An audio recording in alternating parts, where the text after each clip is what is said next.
नमस्कार दोस्तों, जय जौहर। कहानी में अब तक आपने देखा कि नानकू में अद्भुत संतुलन देखकर टंट्या भील स्वयं को अचंभित होने से रोक नहीं पाते एवं सोचने लग जाते हैं कि क्या है इस संतुलन के पीछे का राज। केवल कठिन परिश्रम या कोई और सच है इसके पीछे। इन्हीं रहस्यों को जानने के लिए देखें हमारा नया एपिसोड।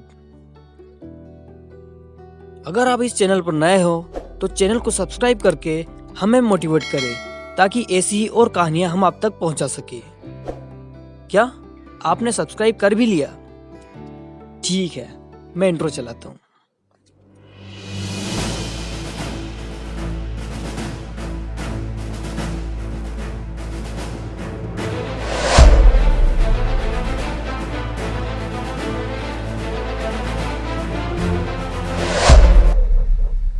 टंट्या भील अपने मन में कुछ सोचकर ये बात जानने के लिए नानकू की तरफ बढ़ने लगते हैं। राधा, जो कि टंट्या की तरफ ध्यान न देकर अभ्यर्थियों की तरफ देख रही थी, वो ध्यान नहीं दे पाती कि कब टंट्या मामा नानकू की तरफ बढ़ चुके थे। टंट्या नानकू की तरफ मुस्कुराते हुए बढ़ते चले जाते हैं। उन्हें लगता है कि नानकू ने उन्हें देख लिया है, परंतु नानकू उसकी तरफ ध्यान नहीं दे पाता। वो अपने अभ्यास में ही लगा रहता है। नानकू अपने दोनों हाथों में तलवार लिए उन्हें जोर जोर से घुमाता हुआ कूद रहा था। उसकी तलवार इतनी तेजी से घूम रही थी कि उससे कटने वाली हवा की आवाज भी साफ सुनाई दे रही थी। उसके हाथ तलवार को इतनी मजबूती से पकड़े हुए थे कि जिससे यह साफ पता चल रहा था कि उसके सामने आने वाले व्यक्ति की गर्दन सिर्फ एक ही वार में कट जाएगी। कभी कभी वो अपनी तलवार की नोक को जमीन में टिकाकर अपने शरीर को हवा में घुमा रहा था। उसके हाथ में तलवार चक्र के समान लग रही थी। जब वो उन्हें घुमा रहा था तो उन्हें देख पाना लगभग नामुमकिन जैसा ही लग रहा था। नानकू की ऐसी युद्ध कला को देखकर टंट्या उसमें लगभग सम्मोहित हो चुके थे। तभी अचानक किसी का ध्यान दूसरी तरफ टंट्या मामा के नानकू की तरफ बढ़ते जा रहे कदमों की तरफ पड़ा। वो जोर से चीख कर सावधान करने लगा, मामा! लेकिन टंट्या भील ने उसकी चीख पर तनिक भी ध्यान नहीं दिया। तभी वो व्यक्ति तेजी से भागकर टंट्या भील की तरफ बढ़ने लगा और टंट्या को धक्का दे दिया। वहीं दूसरी तरफ नानकू, जिसे ध्यान नहीं था कि टंट्या भील उसके पास आ चुके हैं, उसने हवा में कूदकर बहुत ही शक्तिशाली वार कर दिया, जिससे टंट्या मामा की तरफ उसकी लात का प्रहार हो गया। और इसके साथ ही नानकू ने अपने हाथ में थामी हुई तलवार को भी टंट्या भील की गर्दन की तरफ घुमा दी। प्रहार इतना अचानक और जोरदार हुआ था जिससे टंट्या भील का बचना लगभग नामुमकिन था। परंतु उस अनजान व्यक्ति के बीच में आकर टंट्या भील को धक्का देने के कारण वो उसे इस प्रहार से बचा लेते हैं और अपने शिष्य की लात पर अपना हाथ मारकर एक बड़े ही विशेष तरीके से वार को नाकामयाब कर देते हैं। अचानक से टकराए उस अनजान व्यक्ति के हाथ से अपनी टांग को महसूस करके नानकू एकदम से घबराकर पूछते हैं, कौन? गुरुजी? तब उस व्यक्ति ने जवाब दिया, हाँ नानिया, ये मैं ही हूं। नानकू ने उस व्यक्ति को झुककर साष्टांग दंडवत प्रणाम किया। टंट्या भील ये सब देखकर चौंक गए। वो ये सब देखकर कुछ समझ नहीं पा रहे थे। इतने में राधा वहां आ गई और वो राधा से बोले, राधा, नानकू ऐसा क्यों कर रहा है जैसे कि उसे कुछ पता ही ना हो और उसने हमें देखा ही ना हो। तब राधा टंट्या भील को बताती है, मामा, मेरा भाई नानकू अंधा है, वो देख नहीं सकता। एक बार बचपन में उसने नादानीवश कुछ विषैली वनस्पतियों को अपनी आंख में लगा लिया था, जिसके फलस्वरूप उसे देखने की शक्ति जाती रही। परंतु उसके निरंतर अभ्यास और योग के बल पर उसने अपने अंदर की महसूस करने की शक्ति, सूंघने की शक्ति और सुनने की शक्ति को इतना बढ़ा लिया है कि वो बगैर देखे ही अपने लगभग सभी काम स्वयं ही कर लेता है। और उसके ऐसे व्यवहार की वजह से नए लोग ये पहचान नहीं पाते कि वो देख नहीं सकता। टंट्या मामा राधा की ये सब बातें सुनकर विस्मित रह गए और राधा से बोले, शायद इसीलिए मैं जब पहली बार मिला था तो ये जान नहीं पाया था कि वो देख नहीं सकता। टंट्या भील की बात समाप्त होने के बाद नानकू उस अनजान व्यक्ति जिसने टंट्या भील की जान बचाई थी उसकी तरफ इशारा करके बोला, मामा, ये है हमारे गुरुजी और इनका नाम है दीपिया।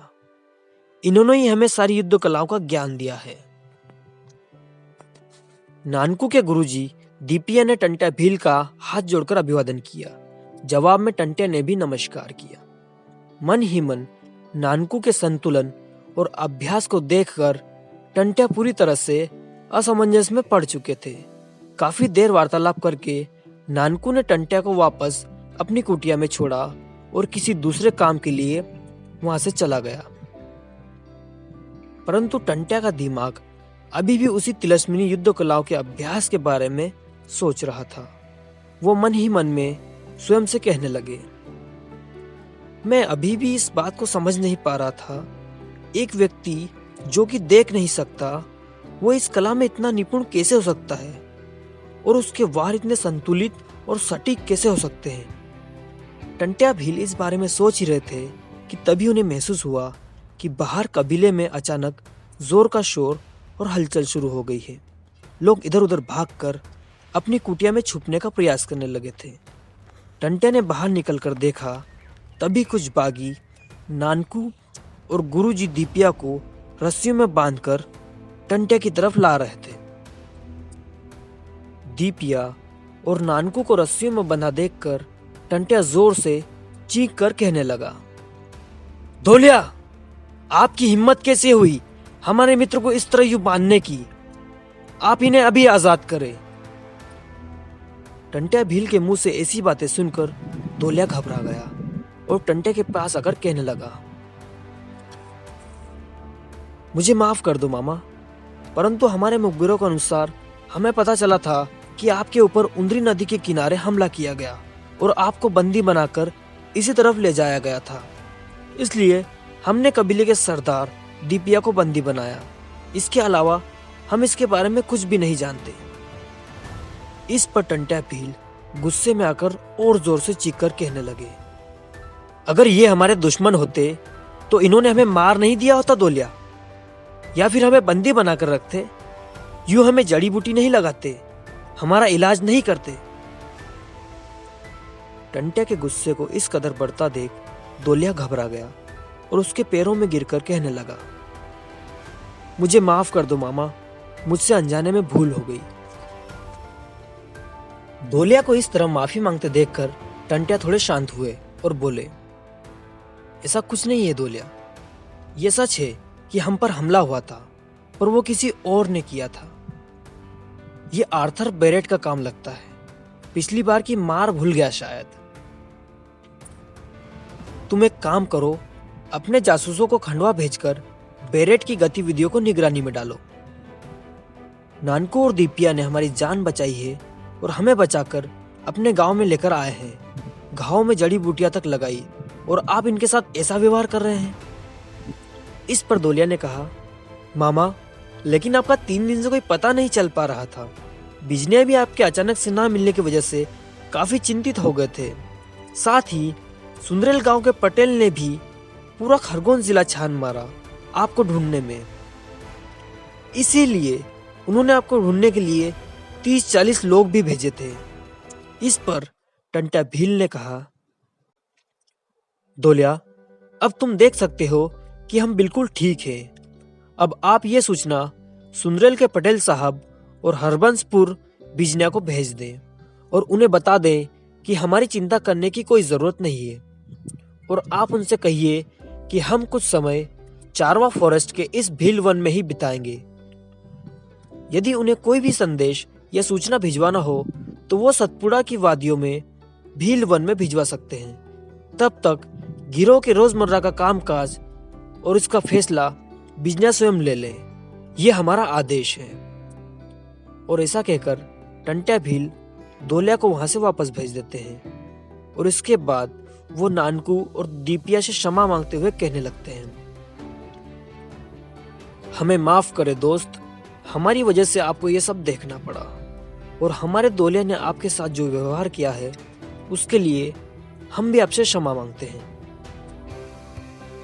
इस पर नानकू टंट्या भील के आगे झुक गया और कहने लगा, मामा, ये तो आपका बड़प्पन है और आप समूचे निमाड़ के मामा हैं। आपके मुंह से ये माफी शब्द शोभा नहीं देता। कृपया आप हमसे क्षमा मांगकर हमें दंड का भागी ना बनाएं। आप हमारे मामा हैं और आपके बागियों द्वारा ऐसा करना स्वाभाविक था। नानकू की युद्ध कौशल को देखकर टंट्या भील ने उसके गुरु दीपिया से पूछा, क्या आपने किसी आचार्य से शिक्षा ग्रहण की है? क्योंकि आपके युद्ध कौशल के दांव पेच बहुत ही संतुलित और घातक है। इससे पहले भी आपकी बातें ज्ञानी लोगों की तरह ही है, जैसे कोई ज्ञानी महात्मा बोलते हो। इस पर दीपिया ने टंट्या को बताया, नहीं, ऐसा नहीं है। हमें यह सारी शिक्षा हमारे पूर्वजों से प्राप्त हुई है, जो इस भील वन में सदियों से रह रहे हैं। क्या होगा अब आगे? कबीले वाले नानकू और उनके गुरुजी दीपिया बहुत ही रहस्यमयी और गुणी भी हैं। उनकी कला और योग्यता जानकर स्वयं टंट्या भील भी हैरान है। क्या कोई और राज है इन कबीले वालों का? क्या भील वन में ही है वो तिलिस्मी शक्तियां, या कोई और मतलब छुपा है इन सब के पीछे? जानने के लिए बने रहिए हमारी रॉबिनहुड सीरीज में। जिन लोगों ने अभी तक हमारे चैनल को सब्सक्राइब नहीं किया है, कर लो यार, हमें आपके सपोर्ट की सख्त जरूरत है। आज के लिए इतना ही। आपसे मुलाकात होगी अगले एपिसोड में। तब तक के लिए जय जोहार।